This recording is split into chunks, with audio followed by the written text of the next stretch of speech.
தேசிய பயணம் நேயர்கள் அனைவரும் மீதும் எல்லாம் வல்ல இறைவனின் அமைதியும் சமாதானமும் உண்டாவதாக. உலகத்திலேயே பெண்கள் அதிகமாக கற்பழிக்கக்கூடிய நாடுகளில் இந்தியாவும் ஒன்றாக இன்று மாறிவிட்டதுங்கிற அந்த துயரம், அதிலிருந்து எப்படி வெளியே வர்றது அப்படின்னு அரசாங்கத்துக்கு தெரியல அப்படின்னு தான் சொல்லணும். ஏன்னா என்னென்னவோ மாதிரியான சட்டங்கள்லாம் கொண்டு வர்றாங்க, அந்த சட்டங்கள் எதுவுமே பலன் அளிக்குதா அப்படின்னா இல்லை.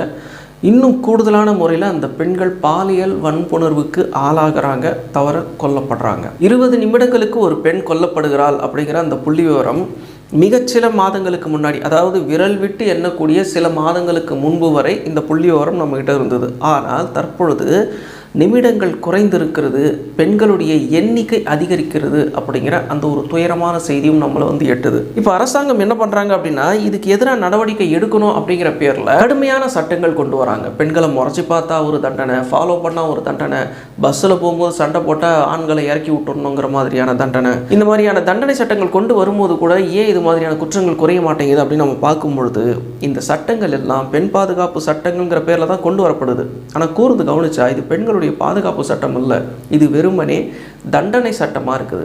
அதாவது பெண்களுக்கு இது மாதிரியான தொல்லை கொடுப்பவர்கள், பாலியல் சீண்டலில் ஈடுபடுபவர்கள், கற்பழிப்பவர்கள், இவர்களெல்லாம் அந்த தவறை செய்து முடித்ததுக்கு பிறகு அவர்களுக்கு கொடுக்கக்கூடிய தண்டனை சட்டம், இதுதான் இந்த சட்ட வரையறையில் இருந்துகிட்டு இருக்கு. அப்போ தவறே நடக்கக்கூடாது அப்படின்னா அதுக்கான வழிமுறைகள் தான் நமக்கு தேவை. இந்த வழிமுறைகள் எல்லாமே இருந்தால் மட்டும்தான் ஒரு பெண்ணுக்கு பாதுகாப்பு கிடைக்கும். அதுதான் உண்மையான பாதுகாப்பு சட்டமாக இருக்க முடியும். தவறு செஞ்சவனை தண்டிக்கிறதுங்கிறது முழுக்க முழுக்க தண்டனை சட்டம் தானே. உதாரணத்துக்கு நம்ம இப்போ ஒரு 2 வீலரில் ரோட்டில் போயிட்டுருக்கோம். அந்த நேரத்தில் அரசாங்கம் என்ன சொல்லுதுன்னா, அந்த போக்குவரத்து சட்டத்தில் பாதுகாப்பு சட்டம், ஹெல்மெட் போட்டுட்டு வண்டி ஓட்டுங்க அப்படின்னு. ஹெல்மெட் போட்டுக்கிட்டு வண்டி ஓட்டணும் அப்படிங்கிறது ஒரு பாதுகாப்பு சட்டம். ஹெல்மெட் போடலைன்னா அபராதம் அப்படிங்கிறது தண்டனை சட்டம். இதே மாதிரியான ஒரு விஷயம் இந்த பெண்களுடைய அந்த பாலியல் அத்துமீறல், பெண்கள் மீதான அந்த பாலியல் அத்துமீறலையும் கொண்டு வந்தால் மட்டும்தான் இந்த பெண்களுக்கான இந்த பாதுகாப்பு அப்படிங்கிறது இந்த நாட்டில் உறுதி செய்யப்படும் அப்படிங்கிறது தான் இங்கே நம்ம பார்க்கக்கூடிய ஒரு விஷயம். இதில் இன்னொரு விஷயம் என்ன அப்படின்னா, உலகத்திலேயே பெண் குழந்தைகள், பருவமடையாத குழந்தைகள் அல்லது ரொம்பவும் சின்ன குழந்தைகள், 2 வயசு 3 வயசு குழந்தைகள் கூட இன்றைக்கி பாலியல் வன்புணர்வுக்கு ஆளாகக்கூடிய ஒரு தேசமாக இந்திய தேசம் மாறிவிட்டது அப்படிங்கிற அந்த ஒரு நிலையும் நம்ம பார்க்குறோம். இது மாதிரியான துயர சம்பவங்கள் இந்த நாட்டில் காலங்காலமாக தான் நடக்குதா அப்படின்னா இல்லை. நமக்கு தெரிந்து ஒரு 20 வருடங்களாகத்தான் இந்த மாதிரியான விஷயங்கள்லாம் அதிகமாக நடக்கவே தொடங்கியிருக்கு. அதுக்கு முந்தின இந்தியாவில் இந்த மாதிரியான விஷயங்கள் குறைவாக இருந்தாலும் மன்னராட்சி காலங்களில் இது கிட்டத்தட்ட இல்லை அப்படிங்கிற அளவுக்கு தான் இருக்குது. ஏன்னா அன்றைக்கி பெண்களுடைய பாதுகாப்பு சட்டம்னு ஒன்று இருந்தது. இது போக பெண்கள் மீது கை வைப்பவர்களுக்குன்னு அதிகமான அந்த தண்டனை சட்டங்கள் இருந்தது. அப்போ ரெண்டும் அவங்க புரிஞ்சு வச்சுருந்தாங்க. பெண்களுடைய பாதுகாப்புக்குன்னு சட்டங்கள், பெண்களுக்கு இப்படித்தான் நீங்கள் இருக்கணும் அப்படிங்கிற அந்த வரையறை அவங்களுக்கு இருந்தது. ஆனால் இன்றைக்கி அந்த வரையறை கிடையாது. பெண்கள் எப்படி வேண்டுமானாலும் அவர்கள் நடந்து கொள்ளலாம், அவர்கள் மீது அத்துமீறுபவர்களுக்கு மட்டும் நாங்கள் தண்டனை கொடுப்போம், இதுக்கு பேர் பெண் பாதுகாப்பு சட்டம்னு நாங்கள் வச்சுருக்கோம் அப்படின்னு வைக்கும்பொழுது இந்த பிரச்சனைகள்லாம் வருது. முகலாயர்களுடைய ஆட்சி காலகட்டங்கள்லையும் சரி, அதுக்கு முந்தின அந்த அலாவுதீன் கல்ஜி இவர்களுடைய ஆட்சி, லோடிகளுடைய ஆட்சி, துக்ளக்குடைய ஆட்சி, இவர்களுடைய காலகட்டத்திலலாம் பெண்கள் மீதான இந்த பாலியல் வன்புணர்வு செய்யப்படும் நபர்களுக்கு அந்த மரண தண்டனை அப்படின்னு சொன்னாலும் கூட அந்த மரண தண்டனை கூட ரொம்பவும் கொடூரமாக நிறைவேற்றப்படும் பொதுவெளியிலேயே. இது மாதிரியான விஷயங்கள்லாம் அங்கே நடந்ததுனால தான் பெரிய அளவில் இந்த குற்றங்கள் இல்லாமல் அன்றைக்கி பாதுகாக்கப்பட்டுச்சு. ஆனால் இன்றைய நிலைமை வேறு. சரி, இவர்களுக்கு முன்னாடி அந்த பழைய இந்தியா, பண்டைய இந்தியான்னு சொல்லுவோம்ல, அந்த நேரத்தில் இந்த தண்டனை சட்டங்கள்லாம் இருந்ததா, பாலியல் அந்த விஷயங்கள் சம்பந்தமாக வரையறை செய்யப்பட்டிருந்ததா அப்படின்னு பார்க்கும்பொழுது, சந்திரகுப்தர் அவர்களுடைய காலகட்டத்தில் இருந்த கௌடில்யர் அவர்களால் ஒரு புத்தகம், ஒரு சாசனம் எழுதப்பட்டது. அதுதான் அர்த்த சாஸ்திரம். அந்த அர்த்த சாஸ்திரம் கௌடில்யரால் எழுதப்பட்டது அப்படின்னு சொல்கிறோம் இல்லையா. அவர் இந்த சந்திரகுப்தருக்கு யார் அப்படின்னு நம்ம பார்த்தோம் அப்படின்னா ராஜகுரு. இவர் ஒரு பிராமணர். இவர் சாணக்கிய நீதி அப்படிங்கிற பேரில் இந்த அர்த்த சாஸ்திரத்தை எழுதுகிறாரு. சமூக, அரசியல், பொருளாதார, சம்பந்தமாக எழுதப்பட்ட உலகத்துடைய முதல் நூல் இதுதான் அப்படின்னு ஆய்வாளர்களால் சொல்லப்படுது. இன்றைக்கும் பல ஆய்வாளர்களால் இந்த நூல் ஆய்வு செய்யப்படுகிறது. காரணம் என்ன அப்படின்னா, 2000 வருடங்களுக்கும் முன்பாக எழுதப்பட்ட இந்த நூல் மூலயமாக அன்றைய இந்தியா எப்படி இருந்தது, அன்றைக்கி இந்த சமுதாயம் எப்படி கட்டமைக்கப்பட்டிருந்தது, மன்னர்கள் உட்பட எப்படி இருந்தாங்க, அவங்களுக்கான சட்டங்கள் என்ன அப்படிங்கிற அந்த ஒரு விஷயத்தை இந்த நூல் மூலியமாக தெரிந்து கொள்ள முடியும் அப்படிங்கிறது தான் அவங்களுடைய ஒரு எண்ணமாக இருக்குது. அது உண்மையும் கூட. ஏன்னா அவர் கௌடல்யர் அவ்வளவு தெளிவாகவே சொல்கிறாரு, ஒரு மன்னர் இத்தனை மணி நேரம் தான் தூங்கணும் அப்படிங்கிற அந்த ஒரு விஷயத்தை அவர் டைமிங் போட்டே வச்சுருக்காரு. அதே மாதிரி இத்தனை மணிக்கு எழுந்திருக்கணும், எழுந்திரிச்ச உடனே அவர் செய்யக்கூடிய முதல் வேலை என்ன, அதுக்கப்புறம் உடனடியாக அவர் என்ன வேலை செய்யணும், அதுக்கப்புறம் உடனடியாக என்ன வேலை செய்யணும், அதாவது மன்னருக்கு ரெஸ்ட்டே இல்லாத மாதிரி தான் இங்கே வரையறையே செய்யப்பட்டிருக்கு. அப்போ இந்த சாணக்கிய நீதி அப்படிங்கிற இந்த அர்த்த சாஸ்திரங்கிறது உலக புகழ்பெற்ற நூலாக மாறினதுக்கு காரணம் மன்னரையே கட்டுப்படுத்தக்கூடிய அளவிற்கு இதில் பல விஷயங்களை சொல்கிறார் கௌடல்யர் எனக்கூடிய சாணக்கியர். சரி, இப்போ நாம் பேசக்கூடிய விஷயம் என்னென்னா, இந்த பாலியல் சம்பந்தமான வரையறைகள், அது சம்பந்தமான குற்றங்கள் பற்றின விஷயங்களை இந்த சாணக்கியர் என்ன சொல்கிறார் அப்படின்னு நம்ம பார்ப்போம். ஒரு வரையறை என்னென்னா, விலைமாதை கூட அவளுடைய விருப்பம் இல்லாமல் புணரக்கூடாது, கூட்டாக நடைபெறும் கற்பழிப்பில் சம்பந்தப்பட்ட ஒவ்வொருவரும் தண்டிக்கப்படுவர் அப்படிங்கிற அந்த ஒரு விஷயம்தான். அப்போ இந்த இடத்துல அவர் சொல்லக்கூடிய விஷயம், விபச்சாரியாக இருந்தால் கூட அவளுக்கு விருப்பம் இல்லை அப்படின்னா அவளோட இணையக்கூடாது அப்படிங்கிற அந்த ஒரு விஷயத்தை சொல்கிறாரு. ஆனால் இன்னொரு விஷயம் வினோதமாக இருக்குது. அந்த காலகட்டத்தில் இது மாதிரியான வரையறைகள்லாம் இருந்திருக்கு அப்படின்னு நம்ம தெரிஞ்சுக்கலாமே தவிர, ஆனால் இந்த சட்டங்கள் நம்ம இந்த காலத்திலேருந்து பார்க்கும்போது ஆச்சரியமாக இருக்குது.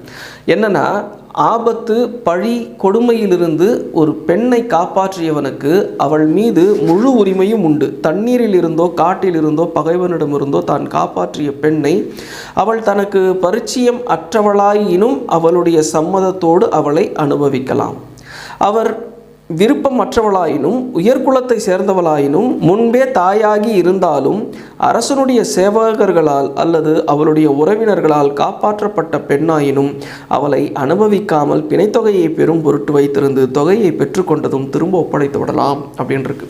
அதாவது ஒரு பெண் தனிமையில் போயிட்டு இருக்கும்போது ஆபத்தில் சிக்கிக்கிட்டா அப்படின்னு சொன்னாக்க, அது எந்த விதமான ஆபத்தாக இருந்தாலும் சரி, பகைவர்கள் கிட்ட இருந்தோ அல்லது ஏதோ ஒரு பழிப்பாவத்தில் இருந்தோ அல்லது அவள் ஒரு தண்ணியில் விழுந்துடலாம் அல்லது காட்டு பகுதியில் வழி தெரியாமல் மாட்டிக்கலாம். இப்படிப்பட்ட ஒரு நிலையில் ஒருத்த அந்த பெண்ணை காப்பாற்றுறான் அப்படின்னு சொன்னாக்கா, அந்த பெண் மீது இவனுக்கு உரிமை உண்டு அப்படின்னு இங்கே வரையறை செய்யப்படுது. ஆனால் அந்த காலகட்டத்தில் இந்த மாதிரி வரையறை இருக்குங்கிறது அதுவும் இந்தியாவில் இது மாதிரியான விஷயம் 2000 வருஷத்துக்கு முன்னாடி இருந்திருக்கு அப்படிங்கிற அந்த ஒரு விஷயத்தை இது மூலயமா தெரிஞ்சுக்க முடியுது. ஆனால் இந்த சட்டத்தில் எந்த பெண்ணுக்காவது விதிவிலக்கு இருக்குதா அப்படின்னு சொன்னாக்கா நமக்கு அப்படி தெரியல. அரச பெண்ணாக இருந்தாலும் சரி, அவன் இந்த காப்பாற்றினவனுக்கு உரிமை உண்டு அப்படின்னு தான் சொல்லப்படுது. தேவைப்பட்ட பிணத்தொகை கொடுத்து அந்த பெண்ணை அவன் சம்மந்தப்பட்டவங்களுக்கு கொடுத்துடலாம் அப்படின்னு இருக்கு. அடுத்து என்ன இருக்குது அப்படின்னா, குருவின் மனைவியோடு உறவு கொள்ளக்கூடாது அப்படின்னு இருக்கு. இது வழக்கமாக சொல்லக்கூடிய ஒரு விஷயம்தான். இது குரு துரோகம் அப்படின்னு சொல்லுவாங்க. இந்த துரோகத்துக்கு கண்டிப்பாக மரணம் தான் இருக்கும்.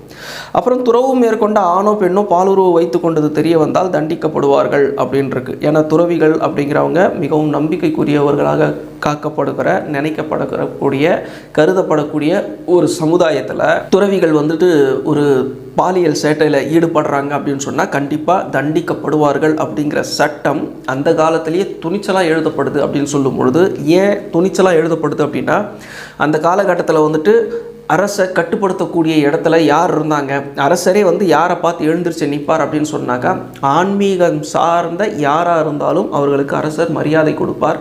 அவர்களுக்கு சட்டங்கள் சில விலக்கு கொடுத்துருக்கும்.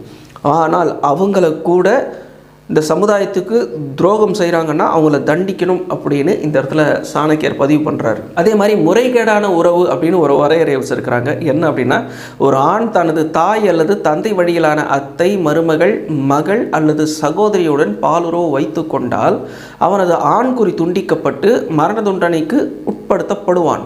அத்தகைய உறவை அனுமதிக்கும் பெண் மரண தண்டனை பெறுவாள் அப்படின்னு இருக்கு. இந்த இடத்துல இந்த சட்டத்தை பொறுத்த வரைக்கும் இந்த காலத்திலிருந்து நம்ம பார்க்கும் பொழுது உண்மையிலேயே இந்த சட்டம் முற்போக்கானதாகத்தான் தெரியுது. ஏன் இதை நம்ம இப்படி சொல்கிறோம் அப்படின்னா, இந்த காலகட்டத்தில் கூட குடும்பங்களுக்கு உள்ளே நடக்கக்கூடிய இந்த கள்ளத்தனமான உறவுகள், அதுவும் வரையறையை மீறி நம்பிக்கைக்கு உரிய உறவுகள் வந்து முறை தவறி நடந்து கொள்ளக்கூடிய விஷயங்கள்லாம் நம்ம கேள்விப்பட்டுக்கிட்டே இருக்கோம்.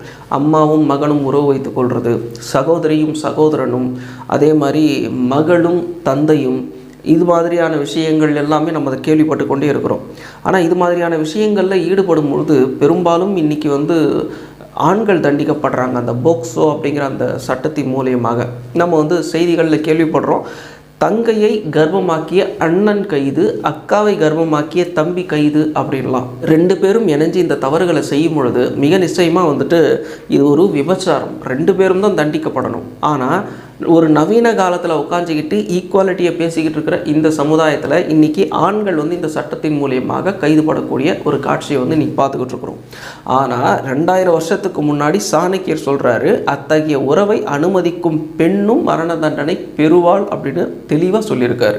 அதே மாதிரி இந்த ஜாதிய பாகுபாடு அப்படிங்கிறது அன்றைக்கே இருந்திருக்கு அப்படிங்கிற ஒரு விஷயம் இன்னொரு சட்டம் மூலியமாக நமக்கு தெரிந்திருக்கு. என்னென்னா, இந்த தாழ்ந்த குலத்தை சேர்ந்த ஆண் அந்தனர் குலத்தை சேர்ந்த பாதுகாப்பற்ற பெண்ணுடன் உடலுறவு வைத்து கொள்ளக்கூடாது. ஒரு ஆண் எத்தனைக்கு தாழ்ந்த குலத்தவனோ அத்தனைக்கு தண்டனை அதிகம் அப்படிங்கிற அந்த ஒரு வரையறை வச்சிருக்கிறாங்க. அது விபச்சாரம் அப்படின்னு வரும்பொழுது 2 பேரையும் தானே தண்டிக்கணும் அப்படின்னு நம்ம பார்த்தோம்னா, அந்த காலத்தில் கூட இந்த ஜாதிய பாகுபாடுனால சட்டம் எப்படி வச்சிருக்கிறாங்க அப்படின்னா, உயர்ந்த குலத்தை சேர்ந்த பிராமண பெண்ணோடு இன்னொரு ஜாதியை சேர்ந்தவர்கள் உறவு வைத்து கொண்டாங்க அப்படின்னு சொன்னாக்கா அவங்களுக்கு தண்டனை உண்டு. அதுவும் அந்த ஜாதி எவ்வளவுக்கு எவ்வளவு கீழ்நிலையில் இருக்கோ அவ்வளவுக்கு அவ்வளவு அந்த தண்டனை அதிகமாக இருக்கும் அப்படிங்கிற அந்த ஒரு விஷயத்தை வந்து பார்க்குறோம். அப்படின்னா கீழ்நிலையில் இருக்கக்கூடிய ஜாதிகளுக்கு கண்டிப்பாக மரண தண்டனை அப்படிங்கிறது தெரியுது. இதில் நம்ம கவனித்து பார்த்தா அந்த பெண்ணுக்கான தண்டனை அந்த இடத்துல இல்லை. அதாவது அந்த பிராமண பெண்ணுக்கு வந்து அந்த இடத்துல தண்டனை இல்லை. அப்படி தான் நம்ம எடுத்துக்க வேண்டியிருக்கு. அதே மாதிரி அரசியுடன் உடலுறவு கொண்டு பிடிக்கப்படும் ஒருவன் உயிரோடு கொதிக்கும் நீரில் வேக வைத்து சாகடிக்கப்படுவான் அப்படின்னு வருது. அரசியோட கள்ளத்தனமாக உறவு வச்சுக்கிட்டு இருக்கிற ஒருத்தனுக்கு மரண தண்டனைங்கிறது ஏற்றுக்கொள்ளக்கூடியது தான். ஆனால் தவறு செய்தவள் அரசியும், அவளுக்கு என்ன தண்டனை அப்படின்னு வரலை. அப்போ அன்றைக்கும் அந்த பாகுபாடு இருந்திருக்கு. உயர் குலத்தை சேர்ந்தவங்க இல்லைனா அதிகார வர்க்கத்தை சேர்ந்தவங்களுக்கு சட்டம் கருணை காட்டுது அல்லது விதிவிலக்கு கொடுத்துருது, தப்பிக்கலாம் அப்படிங்கிற ஒரு நிலை. ஆனால் மாற்றவனை அந்த கொதிக்கிற தண்ணியில் போட்டு அவனை அப்படியே வேக வைக்கணும் அப்படின்ருக்கு. அதே மாதிரி ஒரு பெண் அடிமையுடனோ வேலைக்காரனுடனோ அடகு வைக்கப்பட்ட ஆணுடனோ உடலுறவு வைத்து கொள்ளக்கூடாது அப்படின்ருக்கு.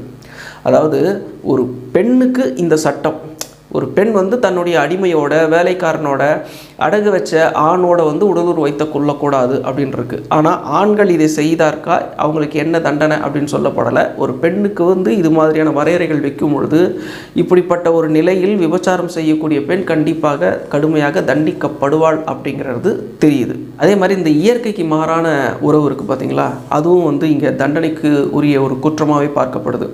ஒரு ஆணுடனோ பெண்ணுடனோ கலவி பாதை தவிர்த்து வேறு வழியில் புணர்வது தண்டனைக்குரிய குற்றம் அப்படின்னு சொல்லப்படுது.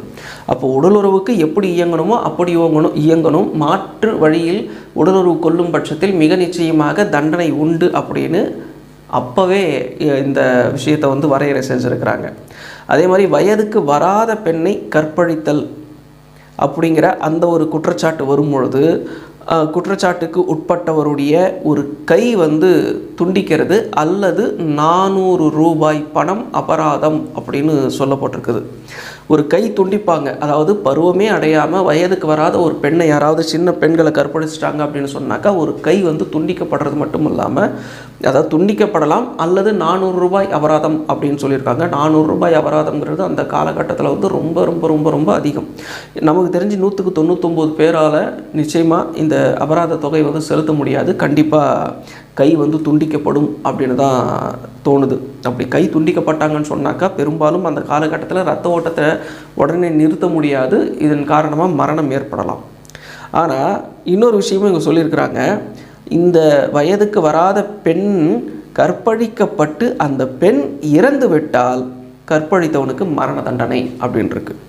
அப்போ கொஞ்சம் கூட தயவுதாட்சணியம் இல்லாமல் அந்த காலகட்டத்தில் பெண்ணை கற்பழித்து கொலை செய்பவர்களுக்கு மிக நிச்சயமாக மரண தண்டனை அப்படிங்கிற அந்த ஒரு விஷயம் நிறைவேற்றப்பட்டிருக்கு அப்படிங்கிறதையும் நம்ம வந்து பார்க்குறோம். அதே மாதிரி சில கற்பழிப்புகள்லாம் இங்கே போட்டிருக்கு. தன்னை கற்பழித்தவனை பெண் மணக்க விரும்பாத நிலையில் அப்படின்லாம் வருது. அதாவது ஒரு பெண் வந்து கற்பழித்தவனை திருமணம் செஞ்சுக்கணும் அப்படின்னு நினச்சா தாராளமாக திருமணம் செஞ்சுக்கலாம். ஆனால் அந்த கற்பழித்தவனை அந்த பெண் மணக்க விரும்பலை அப்படின்னு சொன்னாக்கா அவனுடைய சுண்டு விரல் நடு விரலை வந்து துண்டிச்சிடணும், அப்படி இல்லைன்னா 200 ரூபாய் பணம் வந்து அபராதம் அப்படின்னு சொல்லப்பட்டிருக்கிறது.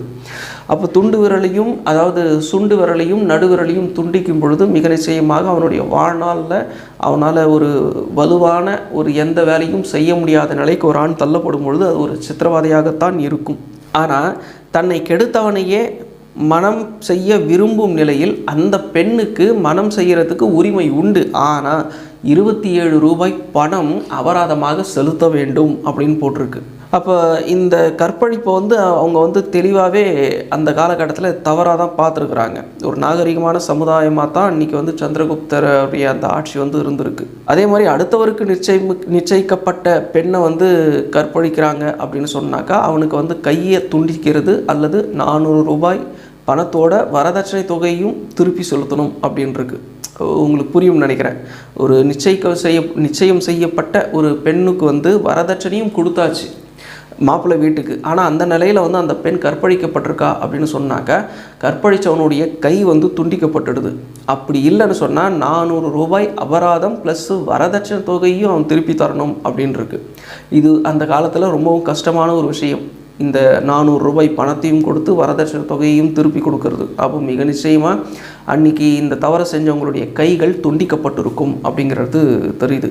அதே மாதிரி தாசி அல்லது அடிமையின் மகளை கற்பழித்தல், விலைமாதின் மகள் இப்படின்னு வரிசையாக லிஸ்ட்டே இருக்குது. இவங்களுக்கெல்லாம் வந்துட்டு அபராத தொகை அதே மாதிரி குறைஞ்சபட்ச அபராதம் இப்படின்னு தான் வருது. ஏன்னா இந்த பெண்களை வந்து பெருசாக எடுத்துக்கல அந்த காலகட்டத்தில். ஏன்னா தாசி அப்புறம் அந்த அடிமை அவங்களுடைய மகளை கற்பழிக்கிறது இதெல்லாம் வந்து ஒரு பெரிய குற்றமாக பார்க்காம நடுத்தரமான குற்றமாக பார்க்கறதுனால கற்பழித்தவனுக்கு வந்துட்டு மரண தண்டனையெல்லாம் இல்லை, ஒரு 54 ரூபா அபராதம், அவ்வளவுதான். அதே மாதிரி அன்றைக்கி இருந்த சூழ்நிலையில் அடிமையுடைய மகளை வந்து கற்பழிக்கிறாங்க அப்படின்னு சொன்னாக்கா அதுக்கு வந்து அதிகபட்ச அபராதமே வந்து 12 ரூபாய் தான். அத்துடன் அவளுக்கான உடைகளும் நகைகளும் கொடுக்க வேண்டும் அப்படின்னும் இருக்குது.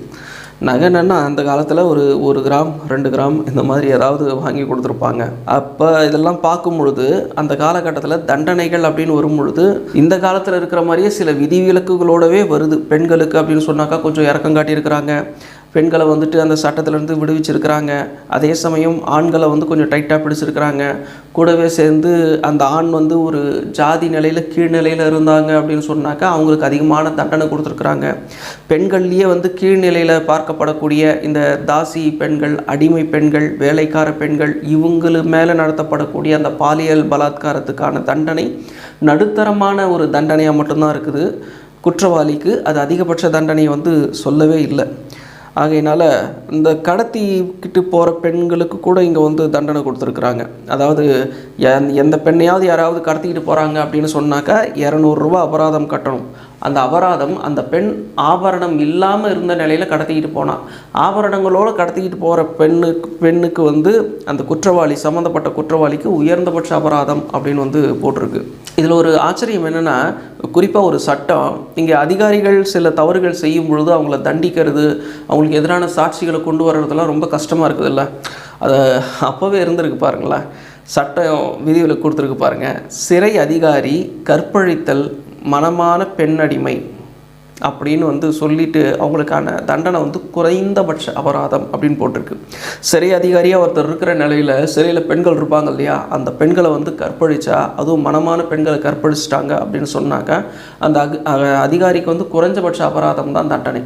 அவரை வந்து பணி நீக்கம் செய்வதோ அல்லது அவரை சிறையில் வைக்கிறதோ அங்கே வந்து இல்லை.